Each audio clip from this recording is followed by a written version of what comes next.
Hello बच्चों, तो आओ प्रश्न को देखते हैं। यदि ए लंबाई, बी चौड़ाई और सी ऊंचाई वाले घनाभ का आयतन v हो तथा संपूर्ण पृष्ठ क्षेत्रफल s हो, तो सिद्ध कीजिए कि 1/v बराबर 2/s गुनी कोष्ठक में 1/a plus 1/b plus 1/c है। तो दिए गए प्रश्न की मुख्य अवधारणा की बात करें तो बच्चों यहाँ पर हम बात करेंगे घनाभ का संपूर्ण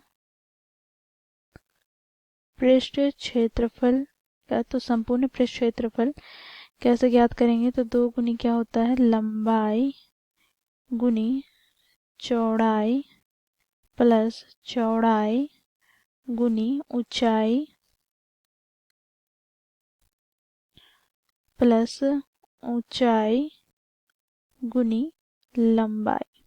ठीक है। साथ ही बच्चों यहाँ पर हम बात करेंगे घनाभ का आयतन के। तो घनाभ का आयतन ज्ञात करने का सूत्र क्या होता है? तो देखो यहाँ पर लंबाई गुनी चौड़ाई गुनी ऊंचाई के। ठीक है। तो इस मुख्य अवधारणा की सहायता से हम दिए गए प्रश्न को हल करेंगे। बच्चों देखो, क्योंकि प्रश्न में हमें लंबाई क्या दे रखा है, a, चौड़ाई क्या दे रखा है, b, तथा ऊंचाई क्या दे रखा है, तो यह दे रखा है बच्चों c के बराबर। तो इस प्रकार बच्चों हमें घनाभ का संपूर्ण पृष्ठ क्षेत्रफल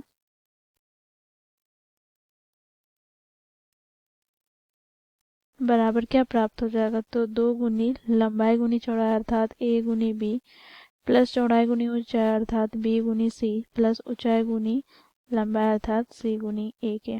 तो बच्चों इसे हम समीकरण 1 मान लेते हैं। ठीक है। अब बच्चों यहाँ पर हम घनाभ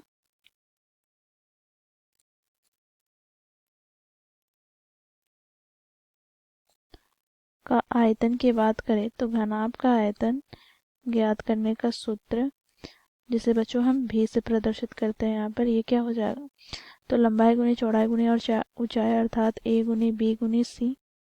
ठीक है। और बच्चों यहाँ पर हम लोगों ने क्या देखा? तो घनाभ का संपूर्ण पृष्ठ क्षेत्रफल अर्थात s, इसे s से प्रदर्शित करते हैं। तो s बराबर 2 गुनी a गुनी b प्लस b गुनी c प्लस c गुनी a। ठीक है। अब यहाँ पर बच्चों इसे हम आगे सरल करते हैं। तो यहाँ पर हम क्या करेंगे, इसे यहाँ पर व्युत्क्रम करते हैं। तो 1/b बराबर हो जाएगा 1/a गुनी b गुनी c के।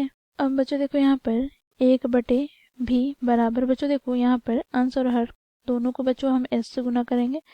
तो s बराबर हो जाएगा s गुनी a गुनी b गुनी c। यहाँ पर हम लिखेंगे अंश व हर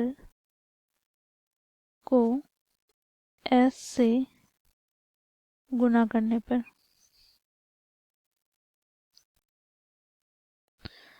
तो यहाँ से बच्चों हमें प्राप्त क्या हो जाएगा? तो 1/b बराबर s हमने क्या ज्ञात किया है?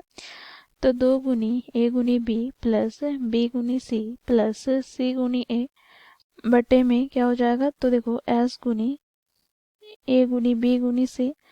अब बच्चों देखो यहाँ से हमें प्राप्त हो जाएगा 1/b बराबर 2 गुनी s को हम उभयनिष्ठ ले लेंगे। तो यहाँ से हमें प्राप्त हो जाएगा a गुनी b बटे में a गुनी b गुनी c प्लस b गुनी c बटे में a गुनी b गुनी c प्लस c गुनी a बटे में a गुनी b गुनी c। बच्चों देखो यहाँ पर ए बी से ए बी कट जाएगा, यहाँ पर बी सी से बी सी कट जाएगा, यहाँ पर सी ए से सी ए कट जाएगा। तो यहाँ से हमें प्राप्त क्या हो जाएगा? तो 1/b बराबर 2 गुनी s कोष्टक में 1/, देखो यहाँ पर a प्लस यहाँ से बच्चों 1/b प्लस यहाँ से 1/c। तो इस प्रकार बच्चों हम लोगों ने मुख्य अवधारणा की सहायता से दिए गए प्रश्न को सिद्ध किया, जो कि 1/b बराबर है 2/s कोष्टक में a plus 1/b plus 1/c के। तो आशा करती हूँ आप लोगों को यह प्रश्न समझ में आया होगा। धन्यवाद।